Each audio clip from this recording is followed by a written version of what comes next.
Hello students, आजिर video को समस्त को स्वागत। आजिर वीडियो रे आमे plus two second year economics रो अर्थशास्त्र रो मौलिक धारणा बा basic concepts of economic analysis रो केते गुड़िए 2 नंबर विशिष्ट संक्षिप्त प्रश्न रो आलोचना करिबा। आशा करे आपण मान को वीडियो भल लागिबो। आपण माने जानि चंती जे 2 नंबर विशिष्ट प्रश्न 11टी आसी थाए 11 गुणन 2 गुणन 11 समान 22 नंबर आसी थाए 2 नंबर विशिष्ट प्रश्न। 14टी प्रश्न आसी थिबो। 14टी प्रश्न रु 11टी प्रश्न उत्तर देवा को हबो।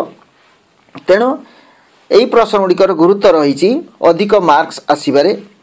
ताले आउ समय नष्ट न करी आजिर प्रथम प्रश्नटी को देखिबा। आजिर प्रथम प्रश्नटी होची अर्थनैतिक द्रव्य कौन बा economic goods. What is economic goods? अर्थनैतिक द्रव्य कौन? समस्ते जानिचंती। मु आगुरी भी कही जे जो द्रव्य को पाइबा को हेले पावना देवा को पड़ी थाए ताकू अर्थनैतिक द्रव्य कहा जाए। बिना पावना रे जो द्रव्य मिले नहीं ताकू अर्थनैतिक द्रव्य कहा जाए। ओके, ताले जो द्रव्य को पाइबा को हेले पावना देवा को होई थाए ताकू अर्थनैतिक द्रव्य कहा जाए। आउ अर्थनैतिक द्रव्य जोगाण तार मागण तुलन में स्वल्प बा कम होइथिबारु ताकू अर्थनैतिक द्रव्य कहती। तार जोगाण अपेक्षा मागण अधिक बा चाहिदा अधिक।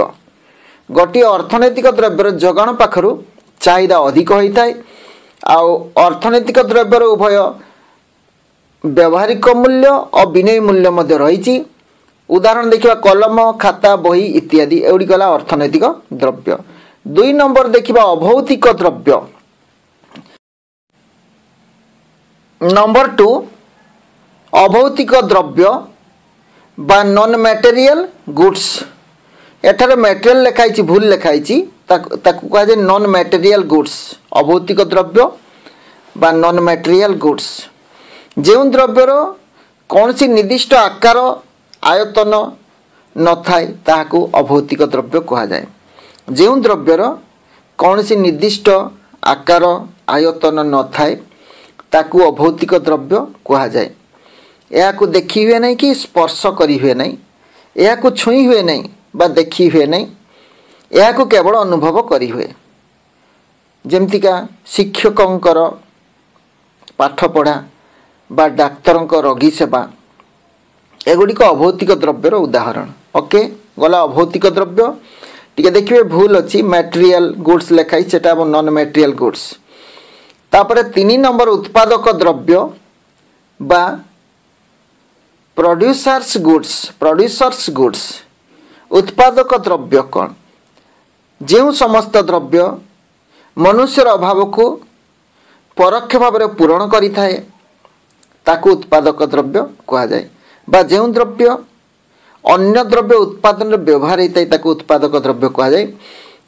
साधारणतः जेते सब द्रव्य जहाँ मानव अभाव को परोक्ष भाव में पूरण करि थाए ताकू उत्पादक द्रव्य कहा जाए। उदाहरण यंत्रपाति, मेसिन, उत्पादन गृह, यंत्र उपकरण इत्यादि एगुड़ी गला उत्पादक द्रव्यर उदाहरण जो थिरे मानव अभाव को परोक्ष भाव में पूरण करा जाए। जो समस्त द्रव्य मानव अभाव को परोक्ष भाव में पूरण करि थाए ताकू कहा जाए उत्पादक द्रव्य। बा जो थिरे द्रव्य जो द्रव्य साहाय्य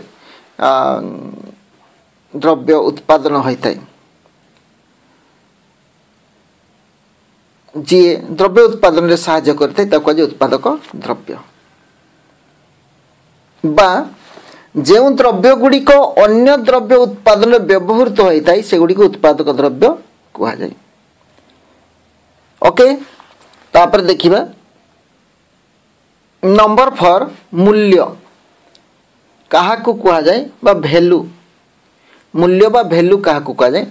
साधारण अर्थ रे मूल्य कहिले द्रव्यर उपयोगिता बा व्यावहारिक मूल्य को बुझाए। द्रव्यटी मनीषर केते काम रे लागिबो बा केते व्यवहार लागिबो ताकू साधारण अर्थ रे मूल्य कहा जाए।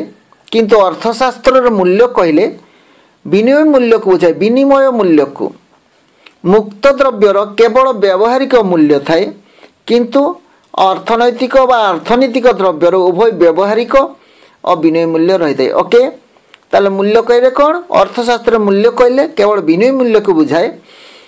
विनिमय मूल्य कहले जार उभय व्यावहारिक आउ हाँ सॉरी अर्थनैतिक द्रव्य कहले उभय व्यावहारिक और विनिमय मूल्य रही है आउ मुक्त द्रव्यर से सब न थाए। 5 नंबर विनिमय मूल्य। विनिमय मूल्य कौन देखिबा वैल्यू इन एक्सचेंज जोटा कह जाए कौन सी द्रव्यर क्रय क्षमता उक्त द्रव्यर विनिमय मूल्य अटे। अन्य अर्थ में गोटे द्रव्यर एक्स प्रति बदल मिलुवा अन्य द्रव्यर वाई परिमाण को सही द्रव्यर विनिमय मूल्य कह जाए। ताले अर्थशास्त्र रे विनिमय मूल्य कहले गोटे द्रव्य बदल मिलुवा अन्य एक द्रव्यर परिमाण को बुझाए। गोटे द्रव्य बदल मिलुवा अन्य एक द्रव्यर परिमाण को बुझाई। 2 नंबर इष्ट प्रश्न आउ 2टी मात्र वाक्य लेखक हम जस्ट खाली बुझाइवाई कहीदे यहाँ किंतु आंसर लिखिबेनी। गोटे कलम बदल 2टी पेनसिल मिले अर्थात गोटे कलमर विनिमय मूल्य 2टी पेनसिल। ताले द्रव्य को गोटे द्रव्य बदल मिलुवा अन्य एक द्रव्यर परिमाण को कह जाए कौन विनिमय मूल्य। ओके बर्तमान देखिए नंबर 6 विलासमूलक अभाव कौन बा लग्जरीज लग्जरियस गुड्स विलासमूलक अभाव कौन जो अभावर परितृप्ति द्वारा समाज रे स्थिति एवं आर्थिक सचलता दर्शा जाई पारे ताकू विलासमूलक अभाव कह जाए। साधारण अर्थ आम कहवा जे जो द्रव्य गुड़िकर आवश्यकता मनीष निजर अहंभाव बा धन संपत्तिर प्रदर्शन पर व्यवहार करिथाय ताकू कह जाए विलासमूलक द्रव्य। यह मनीषर दक्षता को वृद्धि करे नहीं। उदाहरण ला मूल्यवान पोशाक हीरा अलंकार दामी गाड़ी इत्यादि यही श्रेणी अभाव अटे।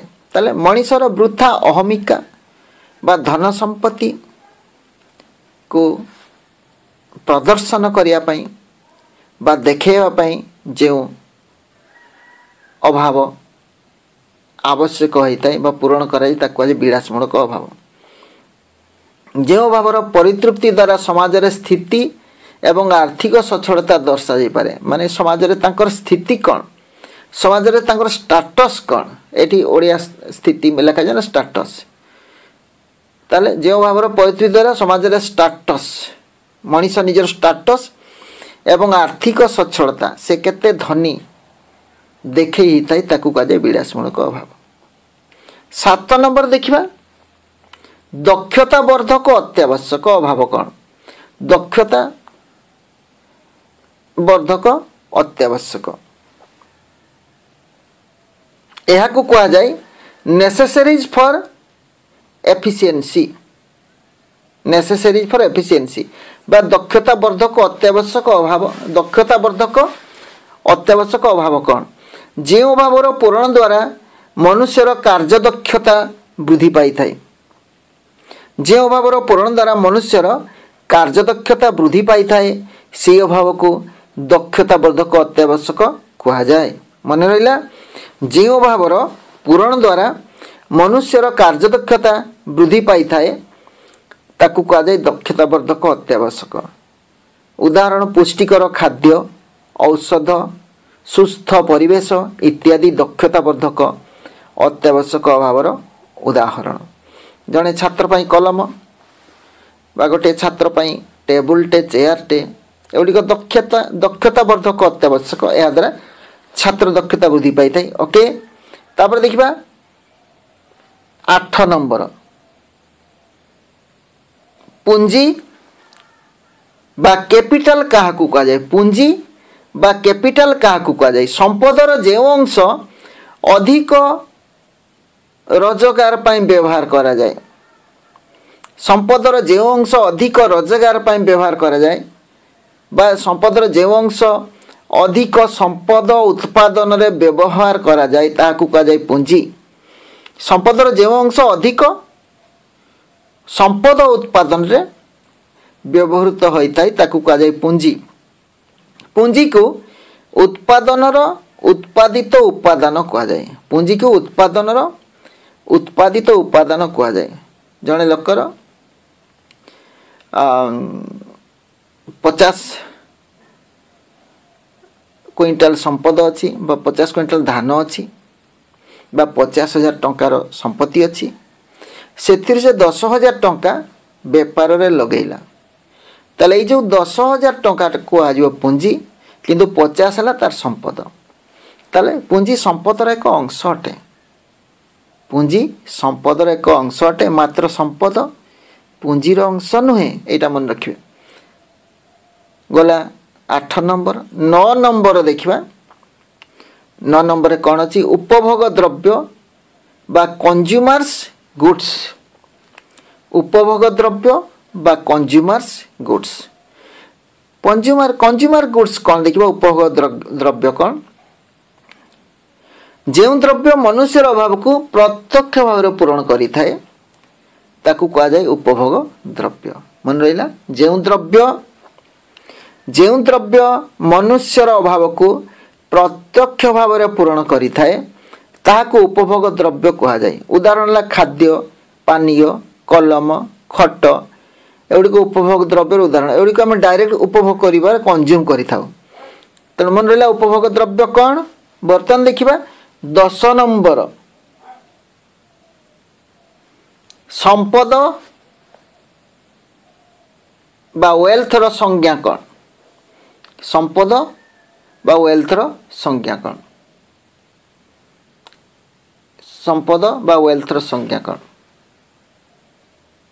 एक्चुअली प्रश्नटी पड़ी संपद संज्ञा विषय संपद संज्ञा कौन संपद संज्ञा कौन संपदर संज्ञा नहीं संपद संज्ञा कौन आम जानी आडाम स्मिथ संपद संज्ञा देइथिले से कही अर्थशास्त्र एक संपदर विज्ञान यह उभय राजा एवं प्रजा को धनी करिबारे साहाय्य करे अर्थात अर्थशास्त्र एक संपद विज्ञान संपद रोजगार करिबा आउ ताकू खर्च करिबा संपद रोजगार करिबा संपद संचय करिबा एवं संपद विनियोग करी अधिक संपद रोजगार करिबा उभय व्यक्ति और समाजर प्रथम एवं शेष लक्ष्य बोली यही संज्ञा सूचित करुछि ताले how to earn money and how to spend एटा मूल जिनस केमिति संपद अर्थागम हबो एवं अर्थागम कले अर्थ केमिति आसीबो केमिति अर्थागम हेबो एवं केमिति अर्थ व्यय हेबो एइटाई केवल स्टडी करे अर्थ नीति बोली संपद संज्ञा कहितिला तेणु उभय व्यक्ति और समाजर प्रथम एवं शेष लक्ष्य बोली यही संज्ञा सूचित करथिला अधिक रोजगार करिबा उभय व्यक्ति और समाजर प्रथम एवं शेष लक्ष्य बोली यही संज्ञा सूचित करिछि 11 नंबर देखिए स्वल्पता संज्ञा बा स्कार्सिटी डेफिनेशन कौन स्कार्सिटी डेफिनेशन किए देइथिले रॉबिन्स ताले रॉबिन्स जो अर्थनीतिर संज्ञा देइथिले अर्थशास्त्र संज्ञा देइथिले ताकू कहा जाए स्वल्पता संज्ञा बा स्कार्सिटी डेफिनेशन यही संज्ञा अनुसार अर्थशास्त्र economics is a science of choice कहा जाइतिला economics is the science of choice economics is the science of choice कहा जाइतिला अर्थशास्त्र एक चयन विज्ञान बोली कहा जाइतिला अभावर बहुलता एवं संबलर स्वल्पता मनुष्यर अभाव असीम किंतु संबल सीमित तेणु अर्थशास्त्र निर्वाचन आवश्यकता होता है निर्वाचन कौन अनेक भितर गोटे को बाछिबा मनुष्यर अभाव असीम तेणु तीव्रता अनुसार जो अभाव को पूरण कले मनुष्य को सर्वाधिक परितृप्ति मिलिबो ताको निर्वाचन करिया पड़िबो ताले एई संज्ञा एइटा सूचित करे जे निर्वाचन आवश्यकता सृष्टि करिथिबार कथा एई संज्ञा सूचित करे स्वल्पता संज्ञा कौन करे ना स्वल्पता संज्ञा कहे जे जेतु सीमित संबल एवं असीमित अभाव तेणु निर्वाचन आवश्यकता रही एटा कहे स्वल्पता संज्ञा ओके 12 नंबर व्यक्तिगत संपद बा इंडिविजुअल वेल्थ कौन व्यक्तिगत संपद बा इंडिविजुअल वेल्थ कौन व्यक्तिगत मालिकाना थिबा समस्त भौतिक और अभौतिक द्रव्य को व्यक्तिगत संपद कहा जाए व्यक्तिगत मालिकाना रे बा जणे व्यक्ति को अधीन थिबा जणे व्यक्ति को अधीन थिबा समस्त भौतिक और अभौतिक द्रव्य को व्यक्तिगत संपद कहा जाए बासगृह मोटर कार इत्यादि भौतिक द्रव्य एवं व्यावसायिक सुनाम दक्षता उत्तम स्वास्थ्य इत्यादि अभौतिक द्रव्य को व्यक्तिगत संपद कह जाए। कौन है ताले जन व्यक्ति को अधीन थिबा समस्त भौतिक अभौतिक द्रव्य को व्यक्तिगत संपद कह जाए। बासगृह मोटर कार एगुड़िक है भौतिक द्रव्य आ व्यावसायिक सुनाम दक्षता उत्तम स्वास्थ्य एगुड़िक है अभौतिक द्रव्य। 13 नंबर देखिए जातीय संपद क्या कह जाए। जातीय संपद क्या कह जाए जो समस्त भौतिक और अभौतिक द्रव्य समग्र देश व जातिर मालिकाना थाए। जो समस्त भौतिक और अभौतिक द्रव्य समग्र देश बा जातिर मालिकाना थाए ताकू जातीय संपद कह जाए। गोटे देशर रास्ताघाट विद्यालय पहाड़ पर्वत वैज्ञानिक ज्ञान कौशल समस्त जातीय संपद अंतर्भुक्त कराई थाए। ताले देशर रास्ताघाट विद्यालय पार्क पहाड़ पर्वत नदी झरणा वैज्ञानिक ज्ञान कौशल ए सब जातीय संपद अंतर्भुक्त कराई थाए। ओके ताले आम जानले जातीय संपद व नेशनल वेल्थ क्या कह जाए। ताले आज वीडियो को ये रखा। वीडियोटी केमती लगिला कमेंट्स माध्यम जनातु।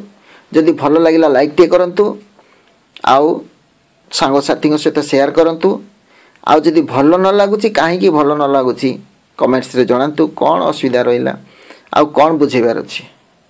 आ जो मैंने प्रथम थर पर आज ये चैनल को विजिट करचंती से माने तांको जदि वीडियोटी भल लगिला से माने सांगसाथी सहित शेयर करने सहित वीडियो को लाइक टे करंतु आउ चैनल को सब्सक्राइब करंतु एवं बेल आइकन को क्लिक करंतु ताले परवर्ती वीडियो नोटिफिकेशन तांको पाखक सब आगे पहुँची जीव। धन्यवाद। जोटी थांतु भल थांतु सुखर थांतु। Thanks for watching.